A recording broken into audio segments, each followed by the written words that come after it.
This year, the theme for International Women's Day is Embrace Equity. Equity isn't just a nice to have, it's a must have. The focus on gender equity needs to be part of every society's DNA. We can all truly embrace equity. It's not just something we say. It's not just something we write about, it's something we need to think about, know and embrace. That's why this year we're creating a series of EV Cargo podcasts to embrace this year's theme, as it's something we truly believe in unconditionally. We want EV Cargo to be a workplace where all colleagues are treated fair and equal, and by raising awareness of women's personal experiences, we hope to move one step closer.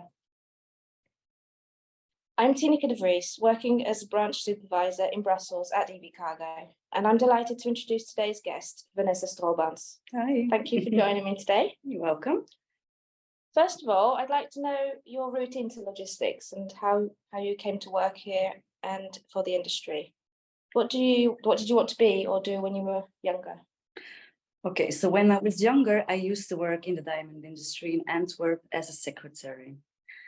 Yeah, after a couple of years, I've noticed that serving coffees and doing groceries for the management wasn't actually not my cup of tea. I've always felt that I had a lot of energy that I need to release, so I knew I had to explore other alternatives. So in the same area where I was working, there was a logistics forwarder, so I've applied for a job interview. So yeah, starting as from day one there, I knew, that's my thing. And with the years, my heart grew more into logistics. I love having deadlines and having to force myself to get new things done on time. And it gives me the adrenaline like that. What I wanted to do when I was younger, I wanted to be an astronaut. I've always been very interested in the universe, planets, stars, the sun, the moon, because it's bigger than us humans. But yeah, it's now realistic for me to dive in the world of being an astronaut. What's your typical day like in the office here? In the office or in general? Because I'm waking up at 6 a.m, having my fresh made coffee, going by car to the office, having these horrific traffic jams in the morning, entering the office with a smile and doing what I love to do, my job, my passion, having conversations with my colleagues, having great laughs with them. And when it's 5, we're going back home. Again, standing in these traffic jams, direction Antwerp. And once home, I'm making dinner for my family and watching Netflix and going at bed at 10. Is there any advice that you'd like to have received at the start of your career? Yes. If you don't like what you do, quit and go for what you really like doing. You only have one life and time flies by. So don't wait and just go for it. In light of International Women's Day, what do you think your biggest challenge is for gender equality in the workplace? I think that in a job we're doing, it sometimes still feels like it's a men's world.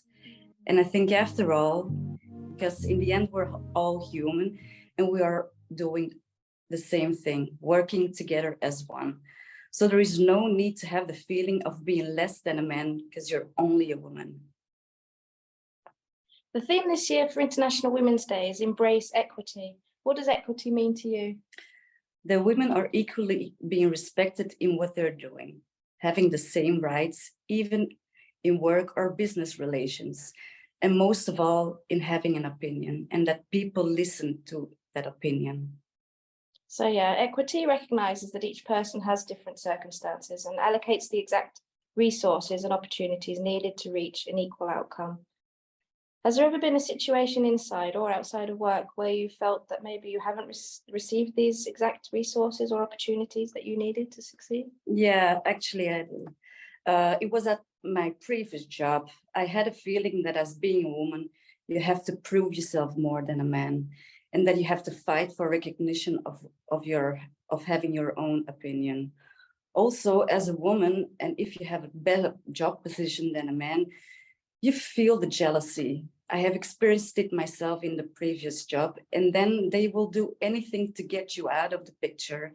And if they can take you down, they will. So yeah, that resulted for me in my getting fired due to being sick because the workload in COVID times was too much. Oh, that's very unfortunate. Yeah, it was. What's been your highlight in your career so far? I had the opportunity of being an export manager. It was in my previous job. I've loved every single minute of that job entitlement, but however, I missed a lot of times watching my son growing up, miss spending time with my family as I always was working.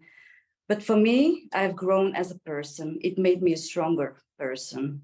And actually, my highlight is now working at EV Cargo because I have way more balance in my life, enjoying my time after work as well as with my family and loved ones.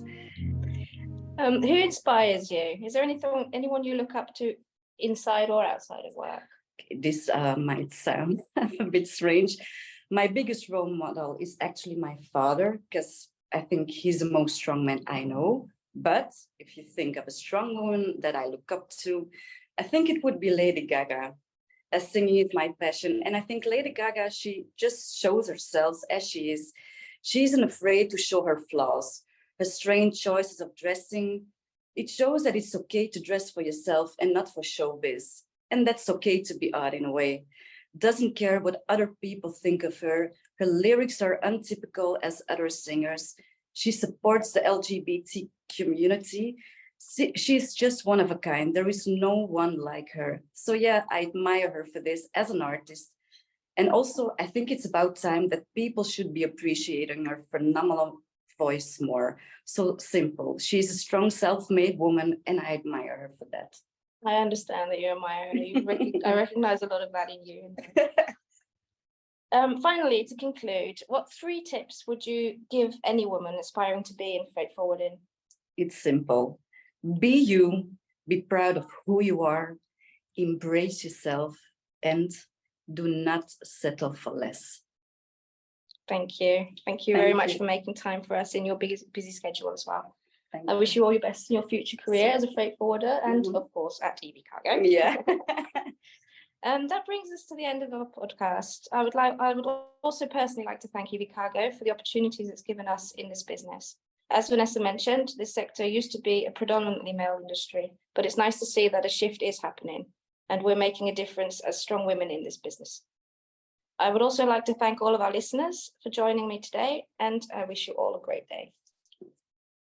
Bye.